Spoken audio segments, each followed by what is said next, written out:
Привет всем, добро пожаловать на мой канал, меня зовут Елена, и в этом видео я вам хочу рассказать про традиции иранской свадьбы. Очень многие интересовались именно данным вопросом, я решила, почему бы и нет, ведь это действительно очень интересно. Интересно послушать, но не всегда интересно поприсутствовать, как для меня. На своем опыте прочувствовала, но много чего я только слышала, поэтому расскажу и то, и другое. Я думаю, будет интересно. Оставайтесь на этом канале, подписывайтесь, ставьте лайк видео и поехали!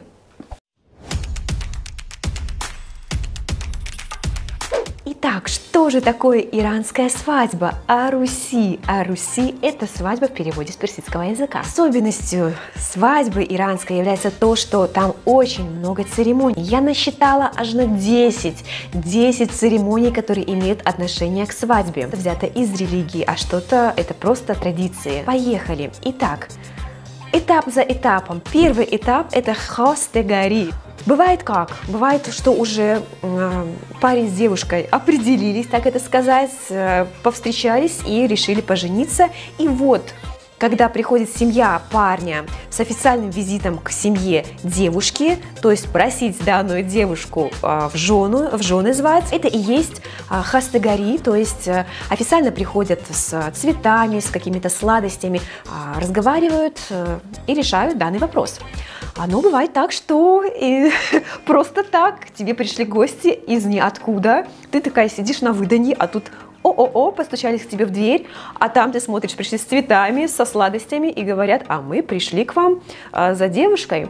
Это бывает очень редко, но все же, наверное, такое случается, что кто-то кого-то взял на примету, насмотрел, и со своими родителями парень приходит и смотрят, так сказать, кто купец, что за товар.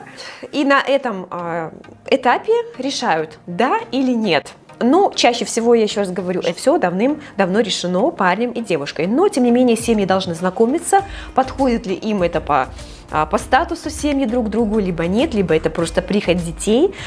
Поэтому на этой церемонии родители знакомятся друг с другом и выслушивают предложения друг друга, так это назовем. Следующий этап. Этот этап стал очень обязательным, а именно сдача анализов женихом и невестой. Так как в Иране до какого-то времени существовало, так это назовем по-нашему, смешение кровей, это межфамильные какие-то межродственные браки. В общем, жених и невеста сдают анализы на совместимость. Следующий этап называется бали-барун. Я, честно говоря, о нем узнала недавно, вот когда готовилась к этому видео, именно вот что это представляет собой отдельный какой-то этап. Я также этого не знала, но тем не менее организуется данный праздник со стороны невесты, то есть в ее доме. Это когда уже приходят со стороны жениха гости, определенное количество, то есть он приводит своих близких родственников, это не только родители, там братья, сестры, это уже там могут быть тетки, дядьки, все вместе заваливаются в дом невесты, и там организуется праздник, танцуют, пляшут, также обговаривают дату свадьбы и дарят кольца. Вообще, почему столько много каких-то вот этапов? Потому что иранцы очень любят праздники, и любой повод делают поводом для того, чтобы как-то собраться. На данном этапе также старшие из семей, старшие представители, это отцы, так это назовем, обговаривают очень важные вопросы. Что же это такое? Размер мехрие. Я очень коротко вам расскажу, что такое мехрие. На своем опыте могу вам поделиться. Мехрие – это печенье материальное для женщины.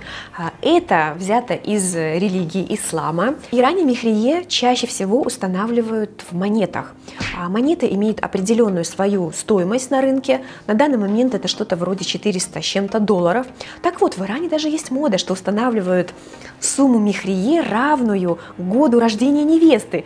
1900 там какой-то, либо 2000. Например, 2000 монет помножьте на 400 с хвостиком долларов, сколько получается? Получается приличная сумма. Так вот, мехрие, я вам быстро скажу, мое мехрие составляло 14 монет. Мой муж приехал и сказал: твое мехрие 14 монет. Я такая, а что это такое? Я даже не имела никакого понятия, что это такое. Страшно, очень страшно. Мы не знаем, что это такое. Если бы мы знали, что это такое, мы не знаем, что это такое. Мне было это не важно, мы записали 14 монет. На иностранках жениться очень выгодно, потому что иностранкам определяют михрие в букетик цветов, либо стакан воды, либо самый минимум это 14 их имамов, 14 секе, 14 монет. Михрие чаще всего выплачивается женщине, ну, после развода. Это как такое... такая спонсорская материальная поддержка женщины, если муж с ней развелся, женщина не может, например, как-то себя спонсировать, и вот это михрие как залог, такое материальное ей обеспечение, чтобы держаться как-то на плаву. Но бывают и такие случаи, что михрие девушка, например, решила: вытяну-ка я с этого парня михрие, и дурит голову парню, они женятся, расписываются. Так вот, с момента официальной росписи в ЗАГСе считается, что михрие становится собственностью женщины. И вот спустя 2 часа такая девушка говорит: я хочу исполнить свое михрие, ты мне должен его отдать. То есть эта женщина решает, в общем-то, когда установить исполнение вот этих выплат. Это может быть вообще никогда не случится. Это может случиться после развода. Бывает так, что у мужчины даже нету таких денег. Вот они витали в облаках, написали здоровое михрие, развод. Она говорит: исполняй, у него нет денег, и его сажают в тюрьму. Такое тоже бывает. Так вот, 2 часа прошло с момента росписи, она говорит: хочу получить свою денежку. Брак был специально организован ею для того, чтобы вытянуть с семьи парня деньги. И мы знаем, был такой случай в семье моего мужа, у родственников была подобная ситуация. Однако она решилась, старшие поговорили, успокоили девушку, развелись тихо, и никто ничего не исполнял. Но, тем не менее, бывают такие случаи. А если девушка окажется еще очень, как сказать, остроумной и закружит голову парню до такой степени, что в брачном договоре пропишет, что право развода принадлежит мне, так как в брачном договоре, оказывается, прописывает, кому же принадлежит право развода, мужчине либо женщине, и чаще всего мужчине. Так вот, она такая думает: ага, право развода, дорогой, право развода, давай будет принадлежать мне. И он такой весь влюбленный: да-да-да. И вот на тебе, давай деньги. Она организовывает развод, право развода принадлежит ей, и парень должен дать денежку. Но бывают такие случаи, что право развода принадлежит мужчине, и тогда он говорит: ах, ты хочешь денег, а я тебе развода хрен дам. И она будет жить, например, там у своих родителей, ждать денег, либо она это ставит, естественно, исполнение михрие в судебном разбирательстве, но официально она будет замужем, потому что муж не захочет ей дать развода. Это такие уже частные случаи, просто вам говорю то, что слышала, то, что имело место быть. Но вот что такое михрие. На вот этой вот церемонии, о которой я вам сказала, балиборун, старшие разговаривают о михрие, о джахизье. Это приданное девушке, то бишь это то, что она должна принести в дом, не с голой попой. Например, я знала, что существует джахизье, и когда мы поехали в Иран, мне мама тоже собрала определенную сумму денег. У меня было джахизье на уровне других невесток данной семьи, чтобы потом за моей спиной да не шептались: ага, она приехала с голой попой сюда, на все готовое. У них чаще всего бывает такая традиция, что мужчина предоставляет жилье, а женщина должна обеспечить обстановку внутри данного жилья, то есть обеспечить квартиру или дом какой-то, или съемный дом, это не важно, как договорятся. Но мебель, какая-то посуда, техника, это все ложится на плечики женщины, невесты. Так вот, на этой церемонии обговаривается сумма, кто что кому чего должен. Считается все по счету, не все так просто. Устанавливается также шир-бахо, я даже такого не знала. Шир – это молоко, то есть на каждую девушку мама тратит определенные, так скажем, усилия и какие-то, может быть, затраты несет на выращивание невесты, на стоимость того молока, которое было отдано дочке.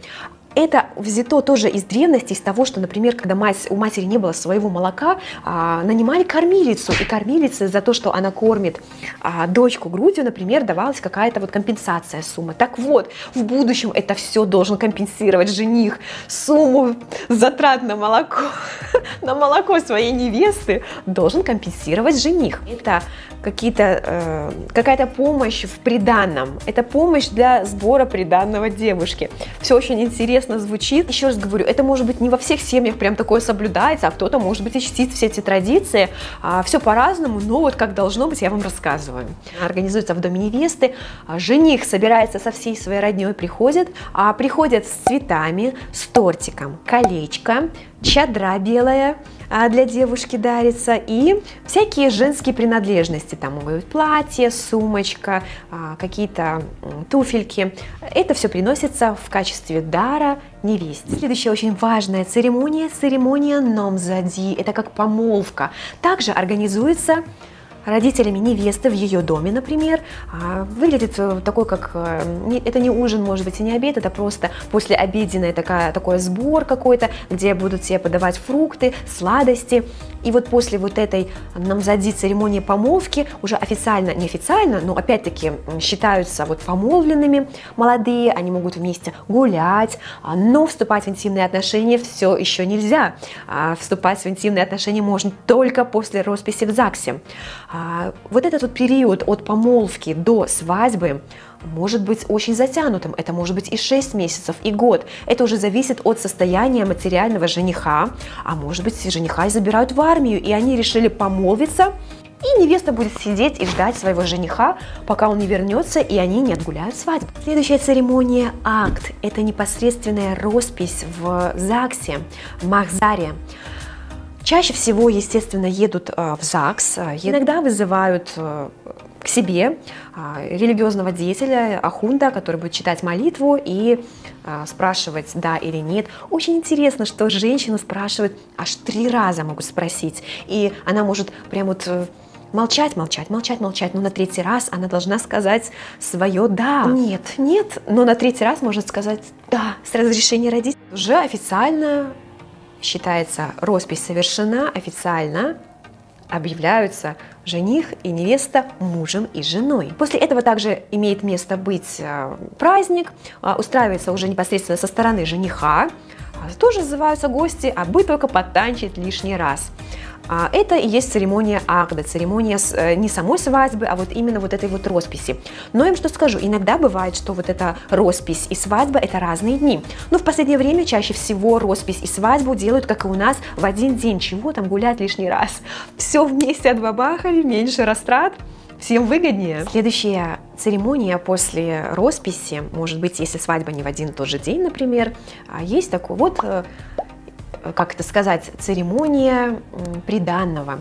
Это чисто такая женская тусовочка, бабские разборочки, когда берут все то, что вот невеста копила годами, либо то, что было специально куплено для ее будущего дома, это все несут в то место, где будут жить жених и невеста, и бабье помогает это все там расставлять, смотрит, что к чему, то есть вот это вот принос приданного в будущее место жительства, также вот как отдельная такая церемония. Следующая церемония, на которой я несколько раз была, и честно говоря, я не испытала особого удовольствия от того, как это все проводится. Это церемония хана бандун. Хана – это от слова не хана, это от слова хна. Это такая церемония прощания невесты с родительским домом. Можно сказать, что в западном мире можно сравнить это с церемонией девичника. Эта церемония проводится за день до свадьбы, организуется в доме невесты, когда приносится специальная, в общем, церемония проводится, на подносе приносят хну, что-то там рисуют на руке невесты. Я пару раз была на этой церемонии. Первый раз, когда я попала, это были для меня посторонние люди, то есть это просто какая-то соседская была там свадьба. Ну, естественно, они же приглашают и 7-ю воду на киселе, и всех, а бы только все это вот побольше людей было, чтобы похвастаться, что тут было до 500 человек. Мы пришли, мы сидели, это, организовано было все в доме, естественно, невесты, соседей, и мы вот пошли своим бабским коллективом, с семьи мужа, нас пару человек было. Это для меня был кошмар, потому что дом был битком набит бабами, но не в этом дело, там просто не было куда яблоку упасть. Я сидела вот такая вот, вся скрюченная на полу, около тебя проходят, задом мелькая другие, то есть постоянный какой-то кипиш, какой-то... Это был ужас, я себя чувствовала просто ужасно, гремит музыка, ты сидишь, не понимаешь, что делать, разносили тарелки, которые были обернуты пленкой пищевой, там, например, может быть какой-нибудь персик, огурец, печенька какая-то, то есть вот такие заготовочки заранее были сделаны, сформированы для гостей. Ну, никакого уюта, удобства для гостей не было. Это просто, вы знаете, очень часто вот эти все церемонии только вот для какого-то вот создания вот этого вот шума, что здесь вот невеста, здесь скоро будет свадьба, посмотрите, но удобства для гостей нету. По крайней мере, я попадала вот такие, это мне так не посчастливилось попасть на такую церемонию, потому что люди, у которых, наверное, достаток побольше, арендуют сады, либо арендуют какие-то салоны, все делают настолько красиво, но мой опыт был очень плачевный, то есть это было просто ужасно. Все, кого не лень, названы были в этот дом приглашены, и, ну, я оттуда чуть ли не со слезами уходила, потому что реально меня там чуть ли не растоптали. И вот, наконец-то, мы с вами подошли к главной церемонии всего этого, к самой свадьбе. К самой свадьбе. Свадьба тоже проходит немножечко по-другому, как у нас. Я не буду в это углубляться. Отгремели свадьбу и... Нет, еще не конец. У нас еще осталась одна церемония небольшая, она называется потахти. Проводится на следующий день после свадьбы. Я разговаривала со своей невесткой, и она мне подтвердила, говорит, я говорю, а есть ли такое, что на утро проверяют простыночку невесты? Она говорит, вообще как бы такого уже нету. Но когда проводится вот эта вот церемония потахти, как бы на следующий день заваливаются, наверное, я так понимаю, в дом. Со стороны жениха тоже вот родственнички, тоже, скорее всего, что это женского пола, бабоньки. Вот. И, скорее всего, что одним глазком что-то там допроверяется. Ну, официально вот так вот, знаете, вот как мы смотрели в сериале «Клона», что там эту простынку несут, вот показать, что там пятна какие-то. Такого в Иране нету. Может быть, где-то в каких-то очень семьях традиционных, в деревнях, может быть, это будет. Я не буду за весь Иран говорить. Ну, вообще чаще такого уже нету. Часто имеет место быть и отношения добрачные. Сейчас в Иране тоже есть такое понятие, как белый брак. То есть это, как у нас неправильно тоже говорит, сожительство, гражданский брак. То есть бывает и такое. В Иране тоже все это есть, просто это все закамуфлировано и не выставляется вот так вот на показ. Официально жизнь интимная наступает только после росписи, после свадьбы. Для церемонии потахти уже непосредственно приносят подарки в дом. На свадьбе дарят деньги, а не чайники электрические, какие-то там самовары и всякое барахло. А вот это барахло приносится уже на следующий день после свадьбы непосредственно жениху и невесте. Вот, мои дорогие, это вот 10 этапов иранской свадьбы, я вам рассказала. И еще несколько интересных фактов. Жена не берет официально себе фамилию мужа, как это принято у нас. В народе жену будут называть там ханума такая-то, и ей будут присваивать фамилию мужа, то есть не будут к ней обращаться на ее добрачной фамилии, будут говорить ханума такая-то и называть фамилию ее мужа. Но по документам, естественно, что ханума будет на своей отцовской фамилии. Одной из традиций свадебных является подарок от стороны жениха своей невесте, это золотой комплект дарится. Золотой комплект включает в себя серьги, какое-то колье, браслеты, естественно, кольца. Так вот, это обязательная часть, а на иностранках да иногда да экономят. У меня, например, такого комплектика и не было. И где он, а где он, а где он, нигде он. Вот. Я вот часто тоже иногда так смеялась, думаю, боже, они вот так вот обвешиваются браслетами по локоть иногда бывают, иранские женщины. А я не очень такой сторонник золота, не люблю вот это вот все обвешивание, как сорока. Но, тем не менее, вы знаете, я вот так вот смеялась, что вот невестки у меня вот так вот, да, обвешаны золотом. А, тем не менее, потом рассказывает мне, да, я вот это вот все продала, и мы там, например, смогли купить дом новый. Понимаете, для иранцев золото имеет большую ценность, а женщины собирают, даже вот смеялись мы как-то, что иранские женщины восточные складируют все золото, что если муж выгонит ее из дома, так у нее с собой будет золото. А вот это и не смешно, оказывается. Я такая, ха-ха, я золото не люблю, мне не надо золото дарить. А потом ты будешь как обезьянка с голой попой скакать. А иранки не такие. Вот она собирает все это добро, все эти подарочки золотые, и потом-то пригождается это все дело. Также жених покупает невесте свадебное платье. То есть не то, что покупает, но помогает, несет расходы на его аренду, либо покупку. А невеста покупает жениху костюм и туфельки. Вот такие интересные свадебные традиции в Иране. Еще хотела отметить, что в Иране на свадьбе знаменитый танец с ножом. Этот танец танцует чаще всего сестра невесты, если у нее такая есть. Также хотела сказать, интересная традиция в Иране, когда на акт, это на роспись над женихом и невестой, расстилается такая скатерочка и труд над ней, такой как сахар-рафинат. В Иране сахар, вот такой вот он спрессованный, есть в определенные какие-то фигуры, и его труд над женихом и невестой тоже как традиция, наверное, чтобы была жизнь сладкая. Интересно, что на иранской свадьбе есть традиция шабаша, то бишь, когда кто-то танцует, в особенности так, женщины танцуют, то старшие из семей жениха либо невесты вот так вот на них кидают денежку, либо в руки дают, не кидают, чаще всего в руки дают. Я помню, столько денежек собрала, когда я танцевала на свадьбе, нас пригласили, мы ездили на север Ирана.